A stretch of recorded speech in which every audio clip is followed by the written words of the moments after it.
Well, hello and welcome to I Love Gay today. And we are not only in the world of entertainment, but we're in the world of drag and theater. And we're here with Henry Ravelo. How are you? Hi, I'm great. I'm great. Great to see you again. Yes, exactly. Last time we met, it was a cold, chilly day in New York. Yes, very cold. Very But no, cold. It's not the same world anymore though. no. But what we talked about then and how that applies even today, I mean, we were meeting about your company, which, I mean, at the end of the day, you're kind of an agency that works with influencers, but influencers with kind of a twist on in the world of musical theater and drag and some of the RuPaul's artists and so forth. But I don't know, not only tell us about that, but your history, like how you got started and how you got to where you're at today. Well, I was born in the Philippines, so it's a long way from there to here. Yeah. And as a kid, my father, who is a doctor, was recruited to work in the United States to take his internship and residency here. So we ended up in Wisconsin.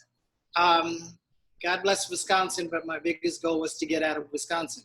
Yes. So yeah, at a certain point, well, even when I was a child, as far back as 3 years old, I imagined, or I knew I wanted to do something with my life, and I kind of clung toward dance. So piecing all the possibilities together, early on, I thought I want to go into musical theater.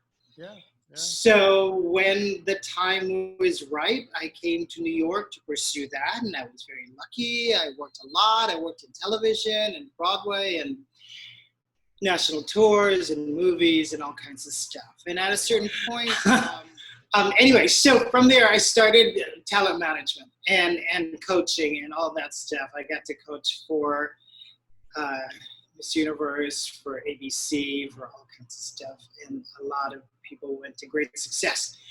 So, and management was important to me at the time because for me, it was a way for me to give back. I felt very blessed to have worked in the industry and to have had the successes that I had. Yeah. So this was my way of giving back. And fast forward to now. A little over 10 years ago, a new show called RuPaul's Drag Race came on. My best friend at the time happened to be working in this new network called Logo. Yeah. And I remember we went to a party because it was Johnny Weir's party. Because Logo was doing episodes of Johnny Weir. So through there, I met a lot of Viacom people. And through that, I got into working with the queens of RuPaul's Drag Race. Wow. Yeah, no, that's amazing because I know when we were talking, I mean, you were helping before the pandemic and everything kicked in.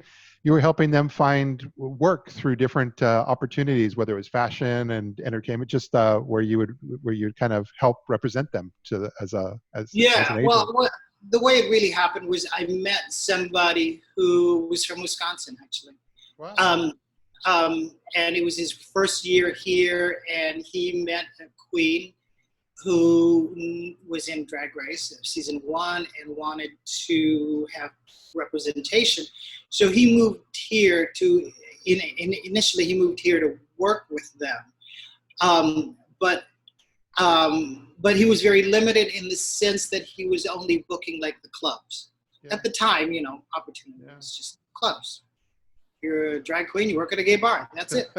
So, and for me, the show is such a hit that it opened up so much opportunity for not just the queens, but also the LGBT community at large. Yeah. Because I even went on to work with a lot of, proudly work with a lot of transgender talent. Thank God, because of Ryan Murphy's Pose, also there's more opportunities there. Yeah. But back to Drag Race. So I met, a lot of people at the party, and I met somebody who was attempting to work with the queens, but he was very limited. So he contacted me to get some advice, to get some creative stuff. one of the queens was doing her own cabaret show, so they hired me to kind of help with that, and it went on from there. I You've mean, done quite a bit. I mean, but how have you adapted now that you know, with so many live events and things kind of being shut down? So have you yeah, pivoted here? well, it was a shock to realize that my whole world included an audience. Yeah, yeah.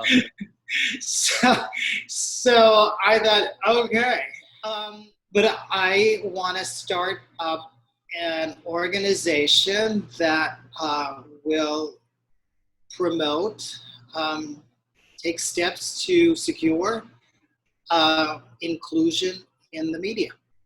Okay. You know, I mean, I realized I know a lot of people, Yeah, yeah.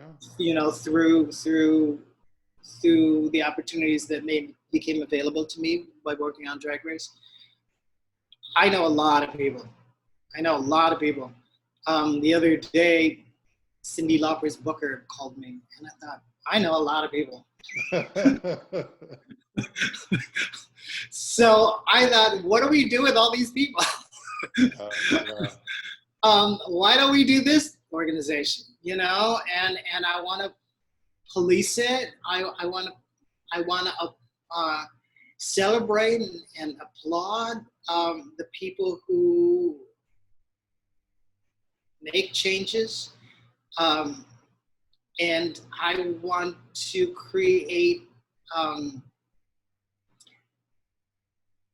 opportunities for young writers, directors, actors, producers to get training, the best training possible. Yeah, yeah. So it's going to include all that. Yeah, we're just No, that's, beginning, but wow, that's the whole thing we've got. No, this is good stuff. And what I was going to say is that I just this is it's great for our audience to be able to have an opportunity to get to know you and see, you know, learn about what you're doing.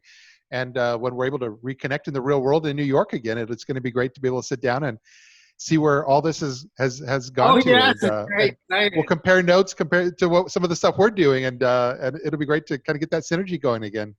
Definitely. I like I'm looking that. forward to it. Well, thank you so much for being here with us all. Well, thank you. Thanks for this opportunity. All right. I'll talk to you soon. You got it. Bye. Take care.